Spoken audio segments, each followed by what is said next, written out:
호세아서 14장 1절에서 7절의 말씀 우리 다 같이 함께 합독하도록 하겠습니다.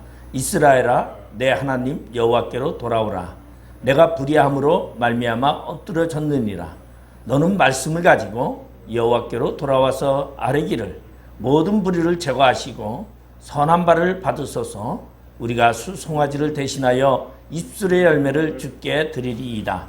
우리가 아수르의 구원을 의지하지 아니하며 말을 타지 아니하며 다시는 우리의 손으로 만든 것을 향하여 너희는 우리의 신이라 하지 아니하오리니 이는 고아가 주로 말미암아 긍휼을 얻음이니이다 할지니라.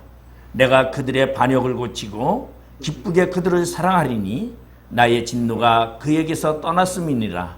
내가 이스라엘에게 이슬과 같으리니 그가 백합화 같이 피겠고 레바논 백향목같이 뿌리가 박힐 것이라. 그의 가지는 퍼지며 그의 아름다움은 감람나무와 같고 그의 향기는 레바논 백향목 같으리니 그 그늘 아래에 거주하는 자가 돌아올지라. 그들은 곡식같이 풍성할 것이며 포도나무같이 꽃이 필 것이며 그 향기는 레바논의 포도주같이 되리라. 아멘. 오늘 호세아 14장 1절에서 7절의 말씀을 보면 호세아 선지자가 주전 8세기경에 북왕국 이스라엘 여로보암 2세 때에 여로보암 2세가 통치하던 그 시기에 바로 이 호세아 선지자가 활동하였습니다. 그리고 유다에서는 우리가 보면은 우시야 왕이 통치하였고 요담과 아하스 그리고 히스기야를 이르는 그러한 계기 동안에 바로 호세아 선지자의 사역을 우리가 볼 수 있는데 그는 50여 년 동안 사역을 감당하면서 이스라엘 백성들에게 돌아와라 하는 그러한 이야기를 많이 하고 있습니다. 여로보암 2세 때는 이스라엘 역사상 가장 넓은 영토를 점령해서 살던 그러한 시대입니다. 그래서 그 시기를 열왕기하 14장 25절에서 28절에 참조를 해서 보면은 하맛 어기에서부터 아라바 바다까지라 그렇게 영토의 영역을 표현하고 있습니다. 그리고 이 시기는 북왕국 이스라엘이 역사상 가장 풍요로운 그러한 시기였습니다. 그런데 이스라엘 백성들이 잘 살게 되니까 물질에 빠지게 되고 거기에 심취돼 가지고 그들의 백성들은 교만해지기 시작합니다. 그래서 호세아 선지자는 이때에 이야기하는데 이때 이제 동시대에 함께하던 선지자가 아모스 선지자라는 선지자가 있습니다. 이 아모스 선지자는 북왕국 이스라엘이 얼마나 경제적으로 사치하고 불의하고 부패했는지를 고발하고 있습니다. 그래서 아모스는 아주 심판에 대해서 이 북이스라엘의 심판에 대해서 이야기를 하고 있는 그 시기에 바로 호세아 선지자는 하나님을 의지하고 그리고 하나님을 바라봐라. 세상을 의지하지 말고 하나님을 바라봐라. 너희들이 지금 재물에 의지하여서 너희들이 살다가 보니까 영적으로는 더욱더 빈곤하고 너희들의 심령은 쇠락해져 가고 있다는 것을 이야기하고 있습니다. 그래서 호세아 선지자는 여로보암 2세가 왕이 돼서 죽기 얼마 전에 선지자로 부름받았으니까 거기 여로보암 2세 때의 마지막 부분이라고 말할 수 있죠. 그 앞선 부분은 바로 아모스 선지자가 사역을 했다고 볼 수 있는데 호세아 선지자는 여로보암 2세의 말년에 그가 이제 부름을 받아서 50년간 활동을 하면서 그리고 여로보암이 죽자 그 다음에 이어지는 왕들에 대해서 예언을 한 것을 볼 수 있는데 그때 보면은 그 뒤에 이어지는 왕들이 6명이나 있는데 4명은 쿠데타에 의해서 죽습니다. 암살을 당하고 그리고 딱 한 사람만 자연사하고 그리고서는 나라를 폐망해가는 그러한 것을 목격하고 또 호세아 선지자도 그러한 나라의 기울음을 바라보면서 비운의 역사를 바라보면서 하나님을 향해서 모든 백성들에게 돌아오라고 외쳤던 그러한 선지자였습니다. 호세아 선지자가 활동하던 시기는 물질적으로는요, 굉장히 살만했습니다. 넉넉했습니다. 그런데 영적으로는 힘이 빈곤하고, 그리고 정치적으로는 매우 불안한 그러한 시기였다는 것입니다. 다시 말해서 이스라엘이라는 나라가 기울어져가는 그런 시대에 이스라엘 백성들을 향하여 경고하고 책망하고 하나님의 말씀으로 일깨우는 사역을 감당했던 그러한 선지자였던 것입니다. 하나님께서 그 시대에 여러 선지자를 일으켜서 경고하고 책망하고 일깨웠지만은 그 당시에 많은 사람들은 세상에 취해서, 물질에 취해서 자신들의 영적의 기갈을, 빈곤을 알지 못하고 그들은 말 그대로 물질의 풍요함 속에서 자신들이 누리고 있다고 착각하고 그들은 살아갔던 것입니다. 바로 호세아 선지자는 그러한 환경 속에서 부름을 받아서 활동했습니다. 그리고 이스라엘 백성들이 하나님으로부터 선택받은 민족으로서의 삶을 살지 못하고 하나님과의 관계를 소홀히 하고 도리어 이방 우상을 쫓아가는 그러한 이스라엘 백성들에게 향하여 하나님의 관계를 회복하라, 그런 이야기를 합니다. 그러면 하나님과 관계를 회복하라는 것은 바로 무엇을 말하고 있냐면 여기서는 제사를 말하고 있어요. 우리가 보편적으로 현대식으로 말한다면 예배를 말하기 있겠죠. 그런데 이 당시에 이스라엘 사람들은 제사를 많이 드렸습니다. 제사를 드리는데 어떠한 제사를 드립니까? 송아지를 드린다는 거죠. 여러분, 수송아지를 대신하여 예물을 드린다는 거죠. 이스라엘 백성들이 송아지를 드리는 것은 아무나 드리는 것이 아닙니다. 송아지라는 것은 제사 중에서 제물 중에서 가장 비싼 것이고 가장 큰 것이지만 하나님께 송아지를 드리지만은 하나님은 그 제물을 받지 아니하신다라는 것을 이야기합니다. 그러면서 너희들이 이제 수송아지를 드리는 것보다 입술의 열매를 주께 드리라고 외치고 있습니다. 다시 말해서 하나님의 돌보심을 받는, 하나님께 올바른 제사를 드리고 하나님께 올바른 예배를 드릴 수 있는 그러한 자가 되라고 외치는 것을 호세아 선지자는 말하고 있습니다. 오늘 우리는 하나님으로부터 택함을 받은 하나님의 백성입니다. 오늘 우리의 예배는 하나님과의 관계성을 표현하는 그러한 신앙 행위라고 말할 수 있습니다.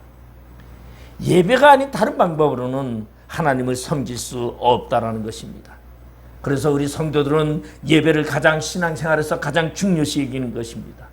그래서 예배를 중요시 여기지 않는 것은 하나님과 관계가 올바로 될 수 없다라는 것이죠. 하나님과 관계가 올바로 되려고 한다면 예배의 중요성을 알고 올바른 예배, 진실된 예배를 드려야 한다라는 것입니다. 그런데 예배를 중요시하지 아니하면 하나님은 그들과 관계를 끊어버린다고 말하고 있습니다. 다시 말해서 예배를 하나님께 진정으로 드리지 않는 예배는 하나님을 떠나는 것이라고 이야기하고 있습니다. 오늘 무엇보다 예배를 중요하게 여겨야 합니다. 예배에 참석했다고 예배를 드리는 것이 아니다라는 것입니다. 영적 예배는 바로 하나님과의 관계가 올바른 예배고, 그리고 형식적인 예배는 하나님을 무시하는 그러한 행위라고 말할 수 있습니다. 교회 와서 자리에 앉아서 예배를 드린다고 하지만은 그 예배는 하나님을 무시하는 행동이요, 그 예배는 하나님께서 흠양하는 그러한 예배가 아니다라는 것을 말해주고 있습니다. 이스라엘 백성들은 하나님을 떠나 이방신을 섬겼습니다. 하나님과 관계를 끊고 강대국인 아수르를 의지하고 있다라고 말하고 있습니다. 오늘 본문 3절에 보면 우리가 아수르의 구원을 의지하지 아니하고 하며 말을 타지 아니하며, 아수르를 의지하며 그들은 아수르 신들을 가져다가 섬기기도 하였다라는 것을 말해주고 있습니다. 그리고 그들은 아수르 손으로 지은 우상을 우리의 신이라고 하였습니다. 그런가 하면은 하나님을 떠남으로 고아가 주로 말미암아 긍휼을 얻음이니, 하나님을 떠남으로 고아가 됐다는 것입니다. 하나님을 떠남으로 고아처럼 버려진 이스라엘 백성들을 향하여 호세아는 이스라엘아 내 하나님 여호와께로 돌아오라고 외치고 있습니다. 오늘 본문 1절에 보면 이스라엘아 내 하나님 여호와께로 돌아오라 말하고 있습니다. 그리고 이스라엘 백성에게 하나님과의 관계를 회복하라고 오늘 호세아 선지자는 외치고 있습니다. 하나님의 백성들이 당하는 모든 재앙의 원인이 하나님과의 관계 속에서 말씀을 떠난 데 있다는 것입니다. 여호와께로 돌아오는 자는 하나님의 말씀을 듣고 올바른 제사를 드리는 자임을 말하고 있습니다. 그러면 오늘 하나님이 어떠한 자에게 복을 주시고 어떠한 자에게 이슬과 같은 복을 내리시는지를 우리가 함께 생각해 보려고 합니다. 오늘 본문 2절에 보면은 너는 말씀을 가지고 여호와께로 돌아와서 아뢰기를 모든 불의를 제거하시고 선한 바를 받으소서. 우리가 수송아지를 대신하여 입술의 열매를 주께 드리이다고 말하고 있습니다. 이것은 무엇을 말하고 있습니까? 입술의 열매를 드린다라는 것은 자신의 잘못을 고백하는 것이요, 하나님께 돌아오는 것이요, 다시 말해서 하나님과의 관계가 회복되는 것이요, 하나님께 회개하는 것이요, 또한 하나님을 찬양하는 것이요, 하나님께 감사하는 것이라고 말할 수 있습니다. 이러한 입술의 고백을 열매를 드릴 수 있는 자는 하나님과 관계가 회복된 자라는 것입니다. 그래서 여기서 하나님과의 관계 회복의 가장 중요한 포인트는 너는 말씀을 가지고라고 말하고 있습니다. 하나님의 말씀을 가지고 모든 불의를 제거하시고 선한 바를 받으소서. 여러분, 하나님과의 관계 회복은 말씀에 있습니다. 그리고 말씀을 가지고 그리고 우리의 입술이 찬양하고 감사하며 우리의 잘못을 회개할 때에 하나님은 우리의 관계를 회복시켜 주신다는 것입니다. 회개의 기도와 사죄의 은총이 바로 우리에게 임할 때에 우리는 감사의 찬송을 할 수 있다는 것이죠. 이스라엘의 제사 제도에 있어서 가장 소중한 제물은 수송아지입니다. 근데 그런 수송아지, 가장 비싼 송아지를 제물을 드리는데 그들은 습관적으로 수송아지를 제물로 바치며 제사를 지냈습니다. 그저 수송아지로 예배를 드리면, 제물을 드리면 다 했다라고 착각하고 있었다는 것입니다. 아무리 귀한 제물, 아무리 소중한 비싼 제물을 바쳤다 할지라도 그의 입술의 열매가 없다면 그 제사는 하나님께서 연락하지 아니한다는 것입니다. 여러분, 하나님께서 받으실 만한 진정한 예배를 우리는 드려야 됩니다. 그래서 예수님도 수가성의 여인한테 그렇게 이야기를 했습니다. 영과 진리로 예배할 때가 오나니, 바로 영과 진리로 예배하는 그것이 바로 진정한 예배라는 것입니다. 수송아지를 드림보다 찬양을 드림을 하나님은 더 기뻐 받으신다고 시편자자는 그렇게 고백하고 있습니다. 하나님께서 받으시는 제사는 수송아지가 아니요 상한 심령이요 입술의 열매라는 것입니다. 지금까지 이스라엘 백성들의 잘못이 무엇인가를 말씀하고 있습니다. 첫 번째는 그들의 잘못이 아수르를 의지하였다는 것입니다. 하나님을 의지해야 할 이스라엘 백성들이 당시 강대국인 아수르를 의지했다는 것입니다. 그 다음에 두 번째로는 말을 탔다는 것입니다. 말을 탔다는 말은 다시 말해서 군사력, 경제력을 믿고 교만했다는 그러한 이야기를 말해주고 있습니다. 우리 보면은 왕의 언약이라는 것이 있습니다. 바로 모세가 십계명에서 하나님께 언약을 받을 때에 그때가 되거든, 왕을 달라 하는 그때가 되거든 왕에게 언약을 몇 가지 주었습니다. 그때도 거기에 무엇입니까? 여자를 많이 두지 말아라, 말을 많이 두지 말아라, 그렇게 표현하고 있습니다. 말이 많다라는 건 뭐죠? 경제력입니다. 군사력입니다. 군사력이 강하고 그 경제력이 강하면 하나님을 의지하는 마음이 없어진다는 것이에요. 내가 힘이 센데 하나님 뭘 의지하느냐, 그렇게 생각하기 쉽다는 것입니다. 우상을 버리고 하나님께로 돌아오라는 것을 말해주고 있는 이 호세의 이야기는 우리의 삶 가운데 어떠한 삶 가운데서도 나는 부족하다, 나는 죄인이다, 나는 연약하다라는 자신의 주제를 파악하라는 것입니다. 그래서 자신의 부족을 알고 하나님께 의지하라는 것입니다. 내가 강하면 절대적으로 하나님을 의지하지 않습니다. 그러나 내가 연약하면 하나님을 의지할 수밖에 없습니다. 여러분, 어린아이가 어렸을 때는요, 나이가 서너 살밖에 되지 않으면은요, 절대적으로 부모의 의지가 필요합니다. 무서운 밤이 되면 부모를 의지합니다. 그런데 그 아이가 성장을 해서 나이가 이제 10대가 되고 20대가 되면은 부모에게 의지하지 않습니다. 왜? 이제는 내가 할 수 있고 내가 더 부모보다 낫다고 생각하기 때문이다라는 것입니다. 그것이 인간의 욕망이요, 인간의 본연이라는 것입니다. 그런데 인간의 본연이, 인간의 욕망이 강해지면 하나님과의 관계도 멀어진다는 것입니다. 하나님과의 관계 속에서는 인간의 잘남이 교만이요 패망의 선봉이라고 말하고 있습니다. 그러면 오늘 우리는 하나님께 예배하는 진정한 예배는, 그리고 하나님의 복을 받는 진정한 하나님과의 관계 회복은 바로 입술의 찬양이요, 입술의 고백이요, 그리고 입술의 감사라고 말할 수 있습니다. 오늘 우리가 하나님께로 돌아온다는 것은 예배를 통해서 하나님과의 관계를 회복하는 것입니다. 하나님과의 관계를 회복할 수 있는 예배는 형식적인 예배가 아니라 하나님께서 받을 수 있는 그러한 영과 진리의 예배가 되어야 한다는 것입니다. 하나님께서 받으실 수 있는 예배는 자신의 잘못을 고백하고 용서를 비는 예배입니다.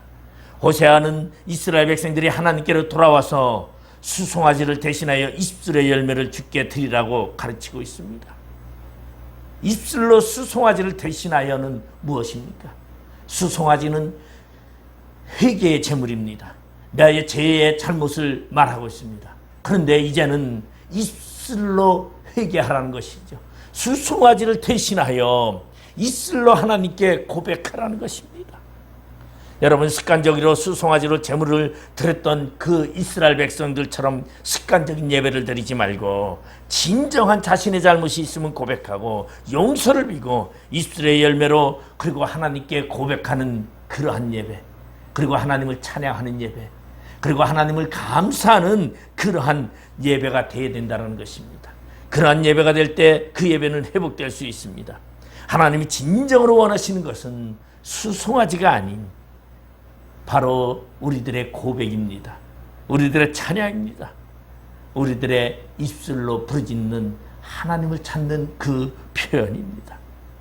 입술의 열매는 예수님께서 내 죄를 대신하여 죽으심을 고백하는 것입니다. 그래서 시편 51편 17절에 보면 다윗은 이러한 고백을 합니다. 하나님께서 구하시는 제사는 상한 심령이라. 하나님이여 상하고 통회하는 마음을 주께서 멸시하지 아니하리라고 말하고 있습니다. 여러분, 형식적이고 습관적인 예배를 드린다면 이미 그것은 하나님을 떠난 자입니다. 우리는 하나님께서 받을 만한 그러한 신령과 진리의 예배를 드리는 그러한 자가 되어야 합니다. 그럴 때 하나님께로 돌아오는 자여 하나님의 복을 받을 수 있는 자라는 것입니다. 우리 성도들에게 있어서 가장 중요한 것은 예배입니다. 예배는 하나님과의 관계 회복이요, 하나님을 찬양하는 것이요, 하나님과의 성도 안에 그 관계 속에서, 예배 속에서 관계를 맺게 되고 그것을 통하여 우리에게는 복이 된다는 것입니다. 두 번째로는 우리 여기 보면은 4절에 보니까 내가 그들의 반역을 고치고 기쁘게 그들을 사랑하리니 나의 진노가 그에게서 떠났음이라고 말하고 있습니다. 진정한 예배를 드릴 때에 우리에게는 진노가 떠나고 우리에게는 축복이 회복된다는 것입니다. 하나님을 떠난 백성이 하나님께로 돌아왔을 때 하나님은 어떻게 합니까? 회복시켜 주신다는 것입니다. 여기서 반역을 고치고라는 말은 바로 등을 돌리고 떠났던 백성들을 돌이켜 관계 회복을 시킨다는 것입니다. 죄인된 우리가 하나님과 계속 친밀한 관계를 유지할 수 있는 것은 전적인 하나님의 은혜의 결과라는 것입니다. 하나님께서 예배를 회복하는 자를 사랑하십니다. 회개하고 돌아오는 자들을 풍성한 사랑으로 베풀게 되는 것입니다. 오늘 본문 5절에 보니까 내가 이스라엘에게 이슬과 같으리니 그가 백합화같이 피겠고 레바논 백향목같이 뿌리가 바뀔 것이라고 말하고 있습니다. 이슬은 메마른 강야에 말라 죽어가는 식물들에게 생명을 살리는 축복의 상징입니다. 왜냐하면 팔레스타인은 강우량이 적습니다.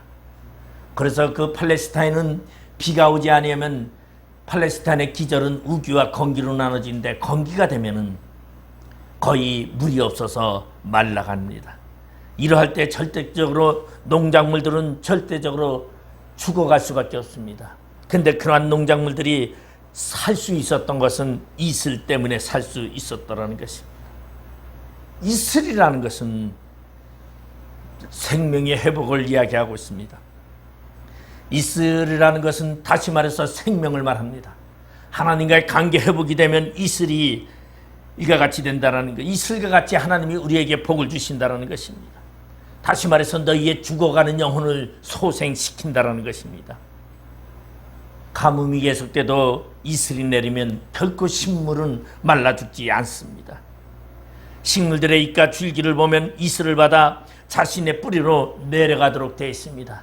여러분이 이슬이 내리면 그 잎사귀가 이슬을 머금고 그 잎사귀가 머문 그 이슬을 자신의 뿌리로 내려서 뿌리가 살게 하고 영양을 공급하게 한다는 것입니다.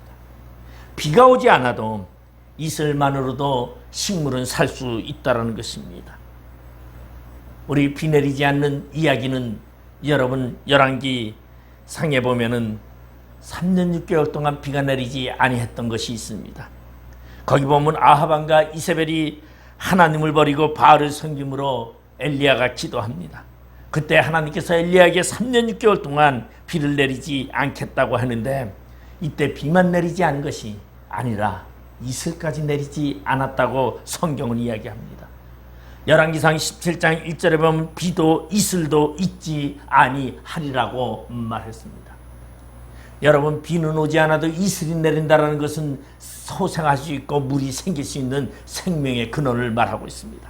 그런데 하나님의 재앙인 이 3년 6개월 동안 비가 오지 아니하면 이슬도 내리지 아니했다라고 성경은 얘기하고 있습니다. 여러분, 이슬이 내리지 않는다는 것은 무서운 저주를 말하고 있습니다. 이슬이 내리지 아니하면 모든 식물이 다 죽습니다. 우리가 살고 있는 현 시대는 바로 이러한 시대가 아닌가 생각을 합니다.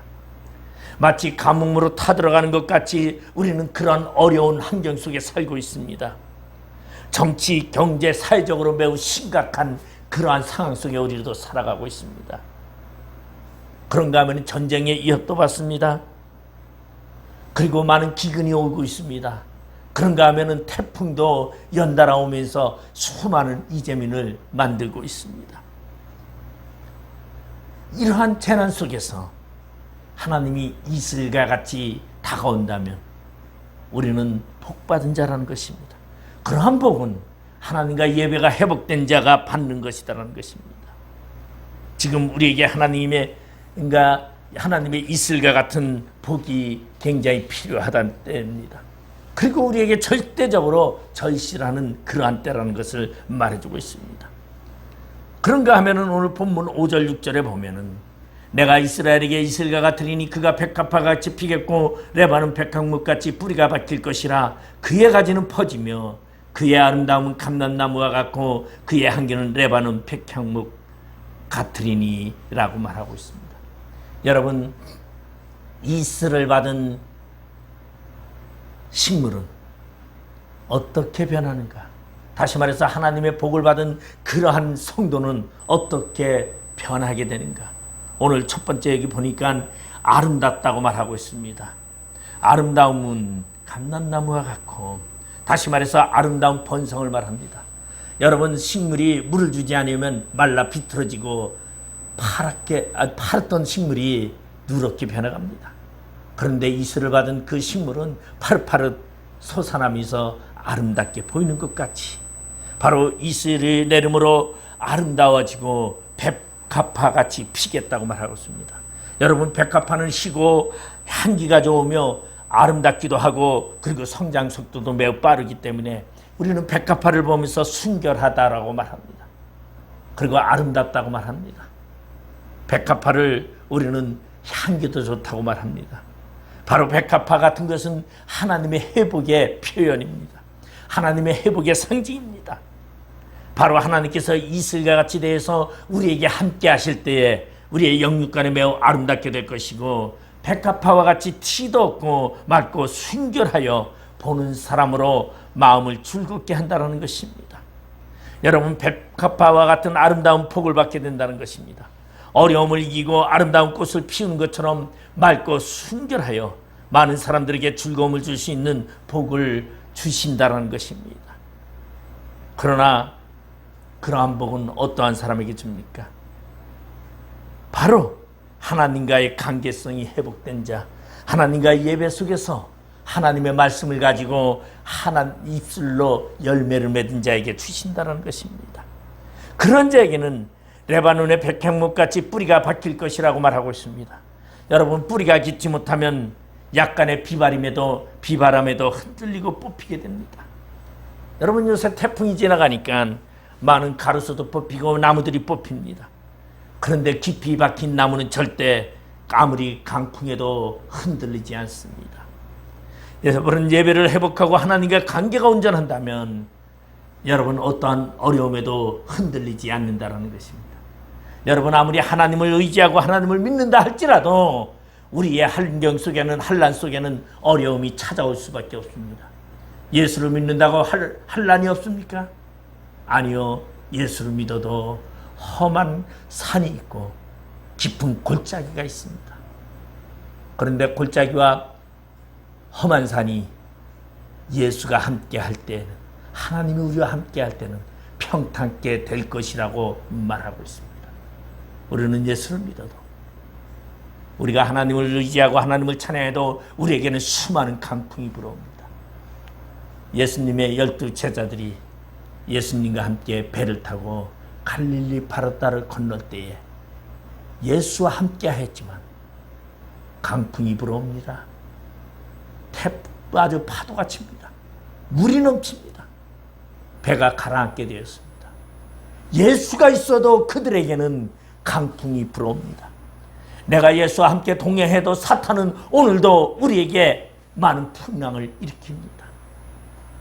그런데 중요한 것은 바로 뿌리가 깊으냐 아니다라는 것입니다.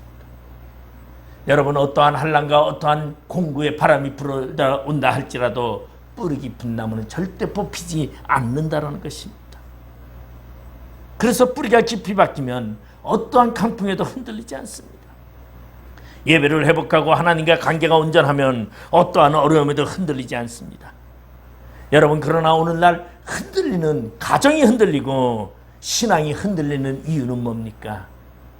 뿌리를 깊이 내리지 못했기 때문입니다. 여러분, 하나님께서 이슬같이 되셔서 뿌리가 깊이 박힌 레바논의 백향목 같은 흔들림이 우리 안에 없어야 합니다. 그러하면 그의 가지는 퍼지며 그의 아름다움은 감람나무 같고 그의 향기는 레바논 백향목 같으리라고 말하고 있습니다. 여러분, 가지가 퍼진다는 것은 무엇을 말하고 있습니까? 성장을 말합니다. 번영을 말하고 있습니다. 여러분, 하나님의 이슬이 함께하는 자에게는 번영이 있습니다. 번성이 있습니다. 성장이 있습니다. 영적인 성장과 육적인 번영의 복을 함께 주신다는 것입니다. 그의 아름다움은 감람나무와도 같다고 말하고 있습니다. 여기서 감람나무와 같다라는 것은 무엇이냐면 잎과 열매가 다 같이 무성한 아름다움을 의미하는 것입니다. 여러분, 잎만 무성해도 안 됩니다. 그렇다고 잎이 없고 열매만 아마 열린다도 보잘것없고 보기가 싫을 것입니다. 아름다운 나무는 잎도 무성하고 열매도 풍성한 것입니다. 바로 우리가 하나님 안에서 이슬의 복을 받고 살아간다면 우리의 삶은 푸르름이요 풍성함이요 그리고 열매가 풍성함을 맺게 하는 것입니다. 그리고 그 향기는 레바논 같으리라고 말하고 있습니다. 여러분, 향기는 무엇을 말하고 있냐면 좋은 향취를 말하고 있습니다. 인간의 향기는 무엇입니까? 여러분, 인간을 보편적으로 이렇게 말합니다. 그 사람의 향기는 썩은 냄새가 나 그 사람은 추악하고 부패된 인간이라는 것입니다. 그 사람의 향기는 아름답고 그 사람의 향기롭다는 것은 그 사람의 삶은 아름답고 그 사람의 삶은 많은 사람들에게 교훈을 주고 본보기가 된다는 것입니다. 바로 하나님의 이슬을 받고 사는 사람의 향기는 레바논 같다라는 것입니다. 하나님의 은혜를 입고 사는 사람들은 주변의 사람들에게 좋은 영향력을 미치게 된다는 것입니다. 그런가 하면은 7절에 보면 그 그늘 아래에 거주하는 자가 돌아올지라 그들은 곡식같이 풍성할 것이며 포도나무같이 꽃을 필 것이며 그 한기는 레바논의 포도주같이 되리라고 말하고 있습니다. 그 그늘 아래란 하나님의 은혜의 그늘을 말하고 있습니다. 하나님께서 이스라엘과 같이 되신다면 하나님의 은혜 아래 거하게 된다는 것입니다. 하나님께서 이슬이 되어서 곡식이 풍성할 것이며 포도나무에 꽃이 필 것이며 그 한기는 레바논의 포도주 같을 것이라고 말합니다. 여러분, 포도주라는 것은 향기도 좋습니다. 그래서 사람들이 그 향기에 취해요. 그 포도주를 먹다 보면 취하게 됩니다. 여러분, 하나님의 복을 받은 비결은 여러분 하나님이 나의 이슬이 되어 줘야 된다는 것입니다. 바로 하나님이 나의 이슬이 되어 주기 위해서는 예배를 회복해야 합니다. 그리고 예배는 말씀을 가지고 여러분 입술로 찬양하며 입술로 하나님을 경배하는 그러한 자가 되어야 된다는 것입니다. 여러분, 이슬이 주는 복, 바로 우리는 그러한 고백을 해야 합니다. 아마 풍부하고 물질이 많은 사람은 하나님의 이슬이 없어도 자기 간에 살 수 있다고 이야기할 수 있습니다. 그러나 분명한 것은 그 재물은 하나님께서 어리석은 부자의 재물이라고 이야기하고 있습니다.